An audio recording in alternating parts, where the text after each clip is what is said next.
Selon vous, c'est quoi le meilleur moyen de se faire pardonner à la Renaissance? S'excuser, se remettre en question, faire des petits cadeaux ou faire construire un édifice religieux hyper cher?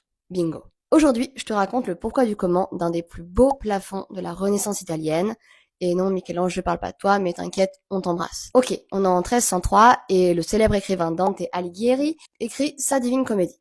Le principe de ce poème, c'est d'explorer les trois règnes supraterrestres que sont l'enfer, le purgatoire et le paradis. Sauf que Dante, il en profite aussi pour condamner toutes les personnes de son époque qui peut pas se voir et qui, selon lui, méritent d'aller en enfer. C'est notamment le cas d'un certain Reginaldo Scrovegni, un banquier et notable de Padoue, qui est mort quelques années plus tôt. Dante l'accuse de s'être fait masse de thunes sur le dos des gens parce qu'il prêtait de l'argent à des taux de zinzin, et à l'époque, on appelle ça un usurier. Ni une ni deux, Scrovegni se retrouve dans le 7e cercle de l'enfer, où il est condamné à rester là en recevant une pluie de feu pour le reste de sa vie. Enfin, plutôt pour le reste de l'éternité. Quand le fils Scrovegni Enrico apprend que sa famille a été condamnée à la damnation éternelle par l'un des plus grands auteurs de son époque, il a un peu peur.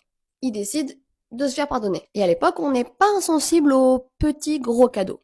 Enrico, il va alors faire construire une petite chapelle juste à côté de Venise. Alors je sais que la chapelle, ça peut paraître un peu random, mais à l'époque, les chapelles, c'est hyper in. Bon, l'édifice, c'est déjà pas mal, mais là on parle quand même d'une condamnation par Dante, il va falloir mettre les moyens. On achète les pigments les plus chers du moment, et notamment le bleu du lapis lazuli, qui va donner ce ciel étoilé absolument sublime, et surtout, pour réaliser les fresques qui vont orner cette chapelle, on fait appel au maître de la pré-renaissance italienne, Giotto di Bondone. Conclusion, c'est pas ok d'être une balance dans la vie. Mais grâce à la langue bien pendue de Dante, vous pouvez visiter un vrai petit bijou de la pré-renaissance italienne caché juste à côté de Venise. J'y suis allée quand j'avais 19 ans et j'ai pleuré. Petit cœur sensible. Et surtout, hésite pas à t'abonner pour plus de vidéos.